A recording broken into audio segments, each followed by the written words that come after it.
Hello students, good morning. Once again I welcome you in the today's science class. Now I am telling you one more activity. कल हमने एक activity पढ़ी थी बेटा, उसके अंदर हमने जो पढ़ा था थोड़ा रिपीट कर रहा हूं। ये आपके पास में एक पेंसिल बॉक्स है, उसके अंदर बाहर की तरफ दो साइड पर अपन ने पेंसिल लगा दी और उसके बीच में यहाँ पर इस तरह का कोई रबर का अरेंजमेंट कर दिया और उस रबर को हम डिस्टर्ब कर रहे हैं, वाइब्रेट कर रहे हैं। वाइब्रेट करने से उसमें साउंड प्रोड्यूस होगी। इतनी बात हमने कल पढ़ ली थी। उसके बाद नेक्स्ट टॉपिक की बात कर रहे हैं बेटा हम। Vibrating tuning fork produce waves in water. पर पहले हम ये जानना चाहते हैं what is the means of tuning fork. Tuning fork होता क्या है एक्चुअल में, इसकी बात को ध्यान से सुनना। साइंस बीट्स में दिया है बेटा, देखना, ध्यान से पढ़ना और समझना। That is the tuning fork. That is tuning fork. Tuning fork का मीन्स क्या होता है? फिजिक्स लैब के अंदर एक छोटा सा डिवाइस होता है और उसकी स्ट्रक्चर इंग्लिश के लेटर यू की तरह होती है। ये आपके पास यू की शेप में एक स्ट्रक्चर अवेलेबल होगी और उसको एक बेस के ऊपर, मेटेलिक बेस के ऊपर टिका होता है। इसका नेम होता है that is the tuning fork. याद रखेंगे आप। ट्यूनिंग फोर्क के जो दो स्ट्रक्चर्स होती हैं, U shaped, tuning fork is U shaped piece of metal. ये U shaped piece of metal होता है और इसकी टू आर्म्स होती हैं। इन दोनों, इसके इस वाले पोर्शन को बोला जाता है स्टेम और ये दोनों जो होते हैं that is the prong.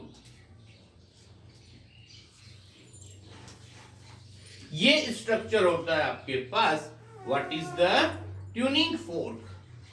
This is diagram of tuning fork और as a handle, this handle is known as the stem और यू शेप्ड स्ट्रक्चर की जो दो आर्म्स होती हैं उनको हम प्रोंग बोलते हैं।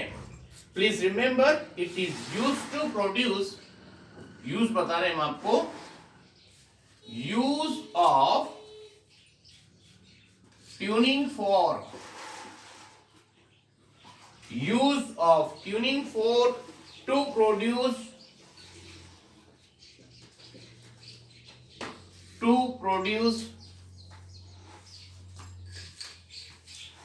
a certain fixed frequency, a certain fixed frequency। इतनी बात समझ में आ रही है? ऑफ साउंड, फ्रीक्वेंसी साउंड, मतलब एक पर्टिकुलर फ्रीक्वेंसी की साउंड को डेवलप करने के लिए फिजिक्स लैब में ऐसा छोटा सा डिवाइस होता है, उसको बोलते हैं हम व्हाट? Tuning fork. अब उस ट्यूनिंग फोर्क का यूज आपका अगली एक्टिविटी में आ रहा है। उस एक्टिविटी का टारगेट है अपना बेटा, एम है vibrating tuning fork produce wave in water. मतलब जो भी आपके पास ट्यूनिंग फोर्क है उसको वाइब्रेट करके और किसी वाटर कंटेनर के अगर ऊपर टच करते हैं तो उसमें वाइब्रेशन डेवलप होता है। इस बात को अपन अरेंज करते हैं। देखो, सपोज करिए ये आपके पास में एक ट्रफ है, मतलब कि एक कंटेनर है सर्कुलर फॉर्म के अंदर और उसके अंदर हमने वाटर फिलअप कर रखा है और वाटर फिलअप करने के साथ ही हमने क्या करा, इसके अंदर जो आपके पास ट्यूनिंग फोर्क है उसको थोड़ा सा बीटिंग करके और हमने उसको टच कर दिया कंटेनर ऑफ द वाटर। यहां पर देखो क्या लिखा है, take a metal dish and pour it water. ये मेटल डिश है, इसका नेम होगा that is the metal dish और ये होगा, आप जानते हैं इसको, that is the tuning fork. That is tuning fork।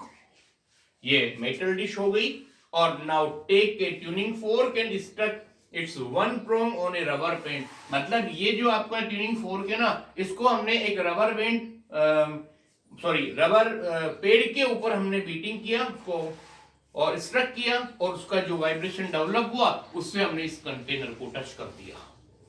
यहां पर होगा आपके पास metal container, that is the what sir, that is the metal dish. Okay, metal dish का लेबल हो चुका है already, this is the metal dish. और अब हम क्या देखेंगे कि इसके वाइब्रेशन मेटेलिक कंटेनर के अंदर आ जाएंगे और उसमें कोई साउंड प्रोड्यूस हो या नहीं, लेकिन उसके अंदर जो वाइब्रेशन होंगे ना उसकी वजह से इसके अंदर वाटर रिपल्स मतलब कि वेव्स टाइप कोई structure, round circular structure water में अपीयर होंगी। Waves are produce on the surface of water. अब ये जितने भी हमने एक्टिविटीज पढ़ी उनका कंक्लूजन देखिए आप। इन ऑल द एक्टिविटीज जो हमने कल पढ़ी वो प्लस जो आज बताया हमने वो, that the vibrating object produce sound. तो इन सबका कंक्लूजन क्या निकला वो देखो, conclusion of all activities, that is all vibrating bodies produce sound। इतनी बात समझ में आ गई आपको। अब इसके बाद कुछ बातें हम बता रहे हैं और आपको कुछ साउंड अपने को हम उसको सुने या नहीं but it can be produce. So vibration are easily visible to us, but in some cases they can only be felt and not seen. However, we can feel them. Now, next one, that is the characteristics of vibration. ध्यान से देखना।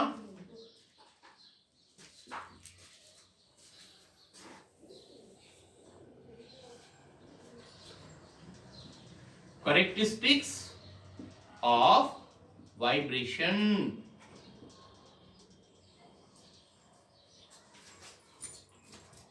Characteristics of the vibration बता रहे हैं बेटा आपके पास में। उसमें कुछ बातें हैं जो आपको समझनी पड़ेगी। First number that is the amplitude. Amplitude means क्या होता है? अब एक बात हम आपको बता दें, वाइब्रेशन का एक और टर्म होती है उसको बोलते हैं बेटा ऑसिलेशन। और ऑसिलेशन क्या होता है थोड़ा सा मैंने कल भी बताया था, दोबारा और बता रहा हूं। और ये शायद 7th क्लास में आपने पढ़ा हो ऑसिलेटरी मोशन। जब सपोज एक पेंडुलम देख लीजिए आप, पेंडुलम क्लॉक देखा है आपने, ये मेन पोजीशन है, इसके लेफ्ट और राइट पे जो मूवमेंट होगा इस तरह का उसको हम बोलते हैं ऑसिलेटरी मोशन। इसमें होता क्या है कि कोई भी वाइब्रेटिंग बॉडी जो सबसे ज्यादा मैक्सिमम डिस्प्लेसमेंट कवर करती है that is known as the what amplitude from the mean position. Please give attention, please stop for a few minutes.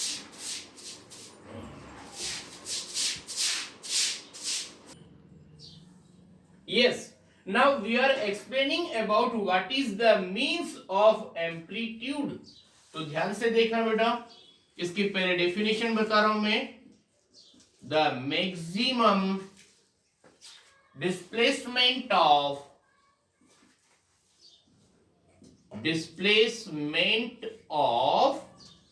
Vibrating body,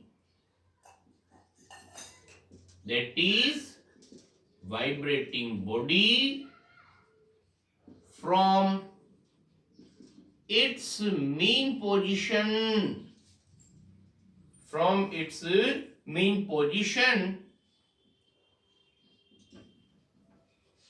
is called amplitude।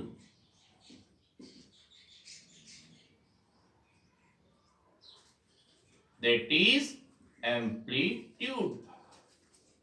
और ध्यान से याद रखना, SI unit of amplitude is metre. SI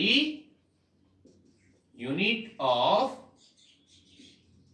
amplitude is meter, that is represented by capital writing capital M, that is the SI unit of amplitude.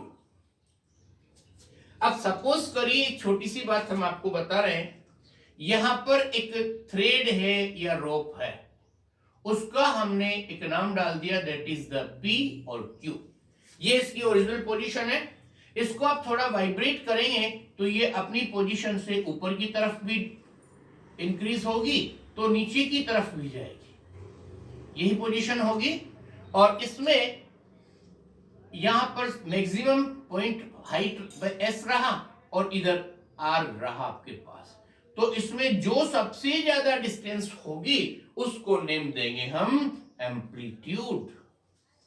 ये distance होगी. और इतना होने के बाद हम आपको नेक्स्ट बता रहे हैं that is the frequency.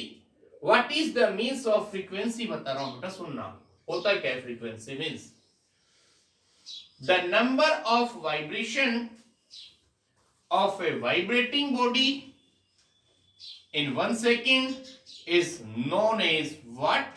Frequency. ध्यान से देखिए, आप सेकंड पॉइंट की बात कर रहे हैं हम, यहां पर होगा फ्रीक्वेंसी.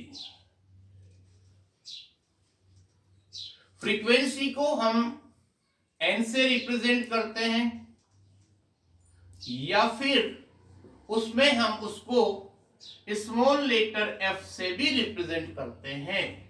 ध्यान से सुनना, डेफिनेशन क्या होगी? The number of vibrating body in 1 second, the number of vibration